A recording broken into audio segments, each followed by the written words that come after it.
Even though One Piece is undoubtedly one of the greatest stories of all time, in every beloved series that goes on for a long time, there are parts that are confusing, frustrating, or straight up don't make any sense. That's right, here are the 20 biggest plot holes in One Piece, ranked from some minor hilarious inconsistencies to the biggest controversies that almost broke the fanbase. And actually starting with the very first chapter of One Piece, where Shanks gets his arm bitten off by a pretty weak sea monster while saving Luffy. And while this no doubt is an incredibly cool moment, if we look at everything we know about Shanks at this point in time, there is absolutely no way that he should have lost his arm here. I mean, we see much weaker characters than Shanks take out enormous sea creatures all the time. Even Luffy takes out this very same monster when he first starts his journey. And we do now know that Shanks at this point in the story already had a bounty of over 1 billion berries,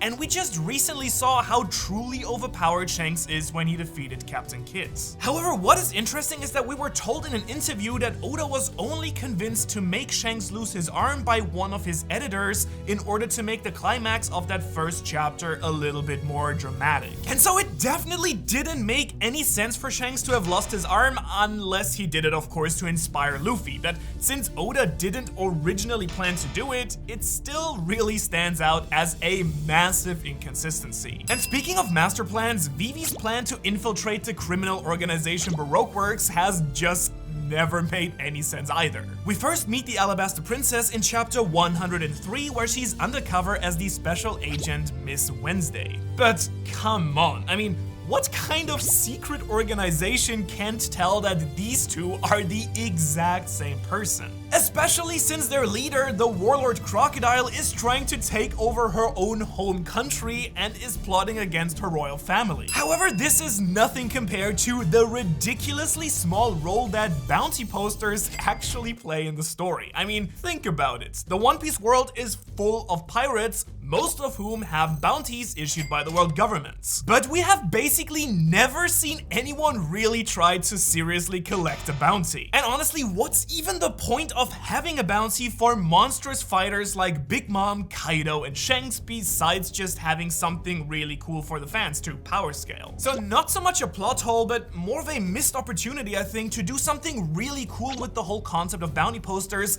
especially because they are so much beloved by fans. Which actually brings me to another major inconsistency that has always bothered me for a while now. Emu, Joy Boy, and Rox 𝙻𝚎𝚐𝚐 are arguably the three most important characters in the entire story outside of Luffy, and yet all three of these were introduced super late into the story. And wait, before you say that this isn't a plot hole technically, let me explain. Emu is the secret ruler of the entire world, of the world government. Joy Boy was a mysterious leader of the ancient kingdom during the Void Century, and Rox 𝙻𝚎𝚐 was a pirate who tried to take over the entire world nearly 40 years ago, and his crew was stronger than any other out there. And while we assume that Joy Boy is dead, the introduction of Rox, and especially Emu, made a lot of fans who've also seen Naruto go into heavy sweats as they imagined another situation like this one. And while I do trust Oda to make these characters work in the story,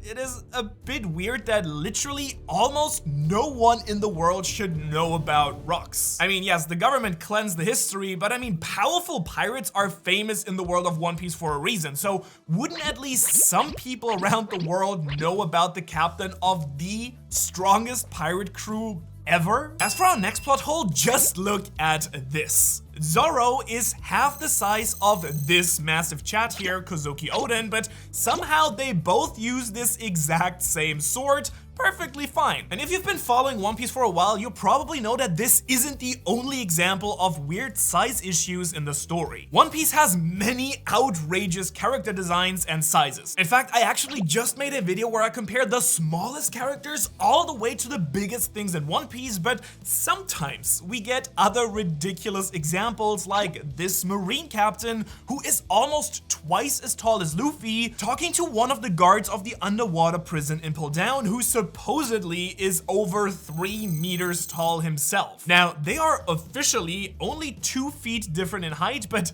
Just look at all of these panels here. This jailer is twice as tall as the Marine, so while we love Oda's creative designs, it can be a little bit hard to keep track of the sizes in One Piece. The next one is really easy to keep up with though, as it's a giant meme in the entire community. The infamous 5 flying devil fruits. In case you don't know what I'm talking about, back in chapter 169 of One Piece, we're being told that this guy has one of only 5 flying type devil fruits that exist in the world.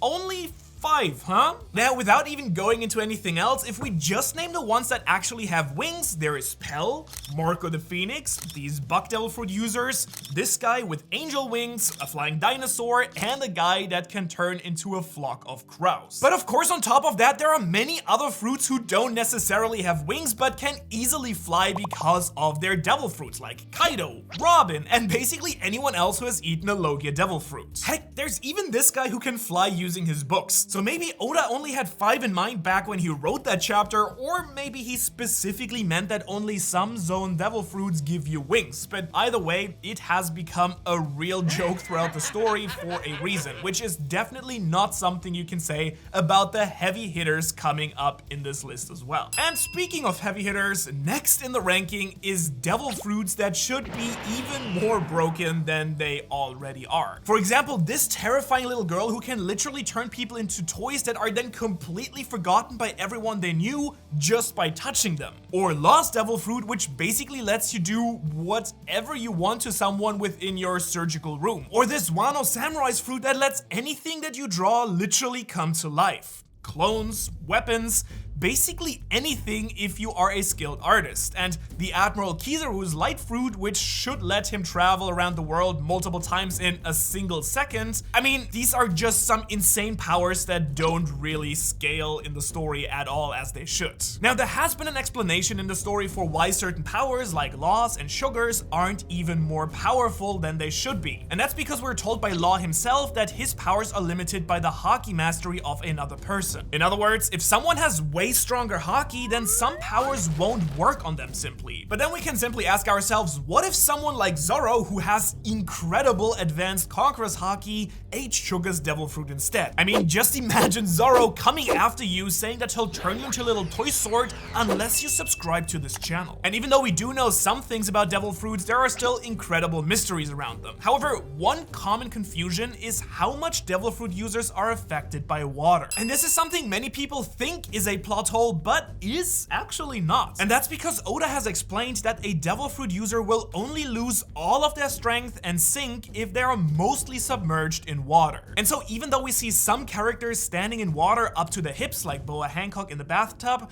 they can still move around just fine. Also, Devil Fruit users don't lose their entire powers at once in water, but just gradually. As we've seen, for example, Luffy still stretch and even use Red Hawk when completely underwater. Although we do have one example of a Devil Fruit user not sinking in water when he absolutely should, when Mr. 3 is somehow able to float in Crocodile's flooded prison instead of sinking. Whoopsie. And while Mr. 3 probably should have drowned here, next is a character who actively tried to die but failed every single time because he is just way too powerful. Back in chapter 795, we're fully introduced to the Emperor Kaido, who claims to be trying to kill himself by jumping off a sky island. But hold on a second, if he really wanted to die, why didn't he just jump into the ocean? I mean, unless he's a fishman, which he isn't, or he has some other way to breathe underwater, he should just drown, right? So that seems like a fairly simple solution that apparently Kaido himself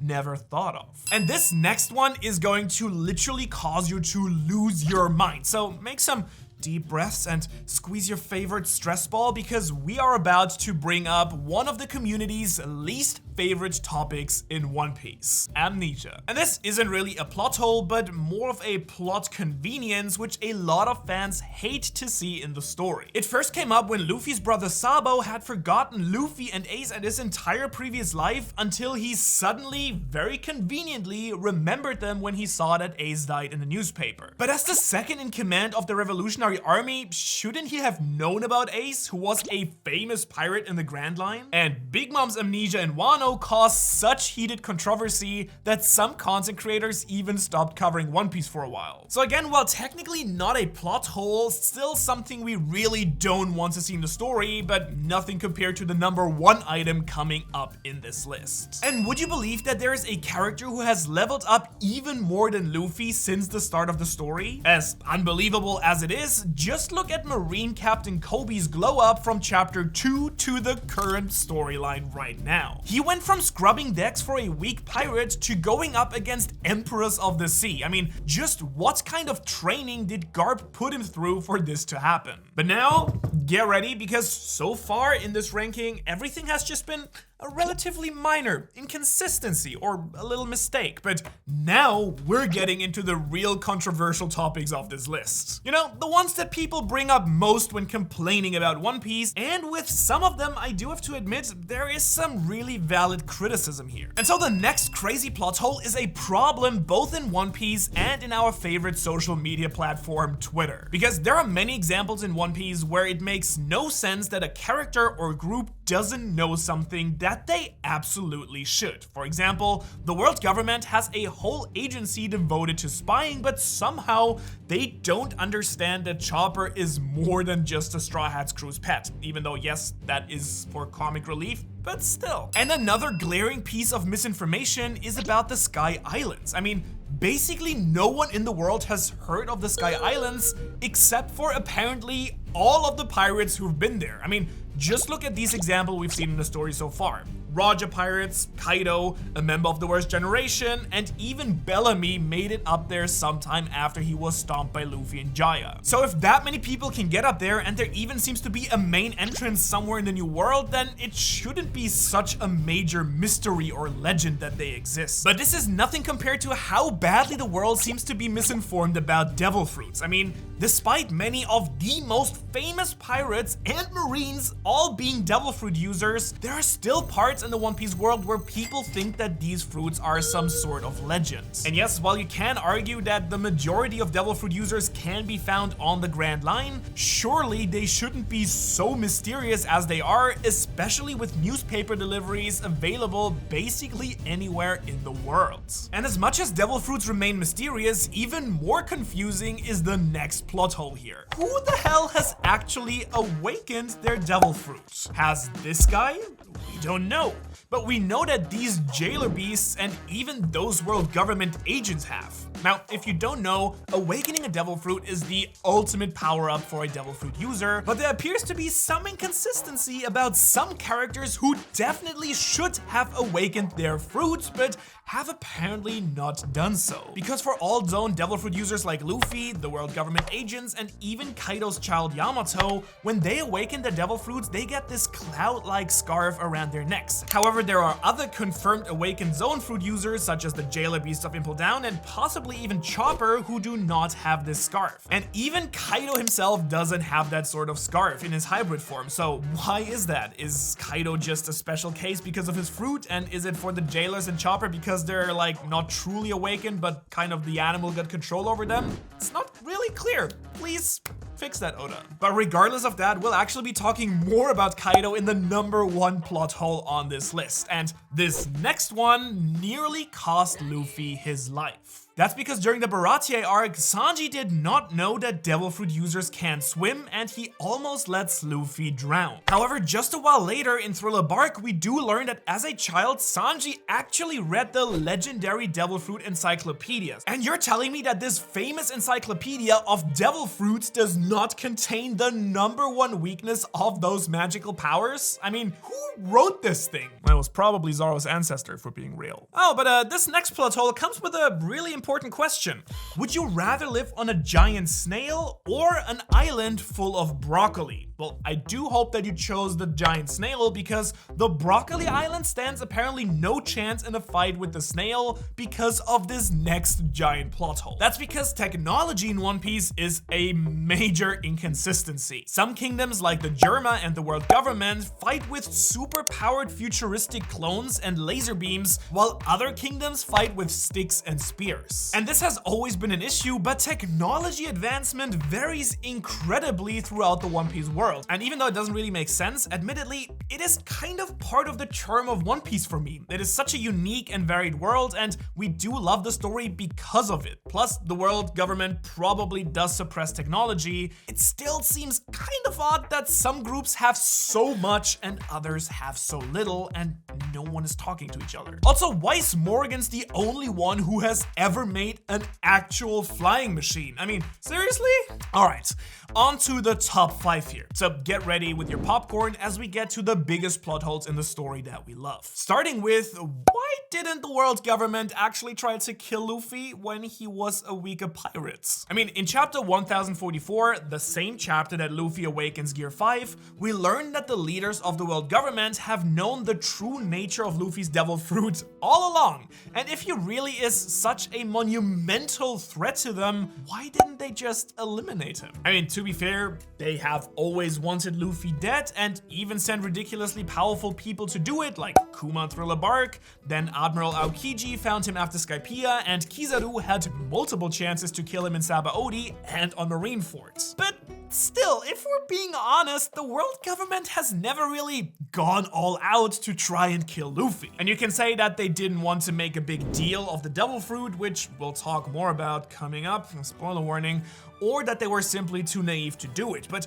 remember, the world government has been in power for 800 years, so they have to be pretty good at their job, right? Which makes this choice a pretty big oversight that was never really justified, except of course for story purposes. And while the world government failed to kill Luffy, another incredible plot hole is all the times that Luffy should have actually died in the story. Now, it is true that the main characters have some sort of plot armor that keeps them alive no matter what, because it is their story. Even in a bloody masterpiece like Attack on Titan, the main character survived basically everything. Again, would not be a story if the main character's not around, but Luffy really should have died in the second chapter when his little boat got caught in that whirlpool. And again, when captured by this clown and the marine captains. There were multiple times that he should have died against the Warlord Crocodile, like when he was literally impaled, poisoned, and thrown into quicksand. Also, Marine Admirals should have killed him multiple times. This secret agent could have easily done it after their first fight in Water 7, or while Luffy was in the underwater prison Impel Down, and so on and so forth. Should make a whole video about that, huh? But somehow Luffy always lives, and you can call this his ability to make friends or his determination. Fate, but at the end of the day, some people will always feel less tension in the story when the main characters can survive pretty much anything. And one of the main reasons that Luffy did not die during the pre-time skip is because of this next plot hole. Why was Haki not really a thing during pre-time skip again? I mean, Haki is essentially the power of a person's will. There are 3 kinds, and the first 2 anyone in the world can easily learn. First is observation Haki, which allows you to sense attacks and people around you. Second is armament Haki, which allows a character to coat their body with a sort of armor. And only some people in the world with exceptionally strong wills can use the third one, Conqueror's Haki. Now, this power allows its user to easily dominate weak-willed individuals and eventually allows them to even enhance their physical attacks to the highest level. Basically, if you want to be a top-tier fighter in One Piece, you need some sort of high-level Haki, or best of it, all 3. However, there are so many instances in pre-time skip One Piece where a character should have known and should have used Haki, but they did not. For example, some of the strongest government secret agents never learned how to use Haki. Whitebeard, though weakened, never bothered to use Haki to block random bullets and swords at Marineford. And while hints of it were shown on rare occasions like Mantra and Skypiea, in general, it was not utilized at all and consistently by powerful characters, especially early on in the story. Now, some people justify this because Luffy didn't know Haki, so he wasn't perceiving it, and neither were we through his eyes. But this story is not being told through Luffy's eyes, so that doesn't exactly explain it. More likely is that Oda did not fully have the plan and idea for Haki worked out until years into the story, so it wasn't included so much in the pre-time skip arcs. But now, onwards to the top 2 here. Coming in just behind the most hated plot hole is the reveal of Luffy's true Devil Fruit powers. Now, this is a huge controversy that we've covered before on this channel. Essentially, Luffy's Devil Fruit is not the rubber fruit as we're told in chapter 1, but rather it's a mythical zone God Nika Devil Fruit that basically lets Luffy manifest his imagination into reality. Now, there are 2 sides to this debate. First, some people believe that Oda had this planned ever since the start of the story, which, to be fair, there have been a lot of hints for Luffy using unusual powers throughout One Piece, like Red Hawk, which lets him punch with fire, or how he can bend rubber in ways that should not be possible, like with Snake Man. And of course, there are some other hints like this famous panel during 𝙻𝚎𝚐𝚐𝚗𝚍 that hints at Luffy being special. But on the other hand, many fans also felt that Oda just needed to make the story feel a little bit more interesting and decided to change this fruit near the end of the story. Not on a whim, but you know what I mean, pretty late on into the game. Now, whatever the reason, one thing that will always bother me is why people who knew the true powers of this fruit didn't do more to stop or help Luffy with it. Like the government not going all out to kill their biggest threat, or why Shanks would risk Luffy dying and the Devil Fruit falling into the wrong hands once again after going through so much trouble of getting it. But not only that, there are also an incredible amount of future plot holes based on his powers of imagination. For example, what is the limit to Luffy's ability to change the world? I mean, we do know that he has an endless imagination, so could he change the world itself with the snap of his fingers? Faith and Oda, I'm sure we'll figure it out. But now, number 1 and the most frequently raged about part of the story: fake out deaths. And by fake out deaths, we mean when Oda creates an emotional scene where it looks like a character has really died under tragic circumstances, just for that character to later on reappear perfectly fine, no scratch. Now, just some examples here are Pell, who sacrificed himself tragically by taking a bomb out of Alabasta, this guy who took a full lightning blast from Enel and, was just fine, this samurai who was literally cleaved into 2 parts and then just reappeared running around the castle, and many others. And it's not like Oda never kills a character. There have been deaths, such as of course Whitebeard and Ace during Marineford, of course, and countless deaths during flashbacks, but he just has a really hard time killing characters in the present story. Even the main enemies of Wano, Kaido and Big Mom, were defeated and thrown into an actual volcano, but there are dozens of theories about how they actually could have survived this, because we've just such a hard time believing that Oda will actually kill somebody. Please, Oda, just kill some people. So while you could call this a plot hole, it really is just a frustrating choice by Oda to consistently give us these fake out deaths. Some readers have just accepted that Oda does this, but it does create an actual problem for the story itself, because it dramatically decreases tension of any major fight when you can't seriously believe that there are any risks for any of the characters you care about. Not only talking about Luffy here. And so deaths are a really rare appearance in One Piece, but that does not mean that Luffy never loses. In fact, he actually loses a lot. And if you want to see the surprisingly long list of everyone who has ever defeated Luffy in the story, well, you can watch this video right here. Thanks for watching.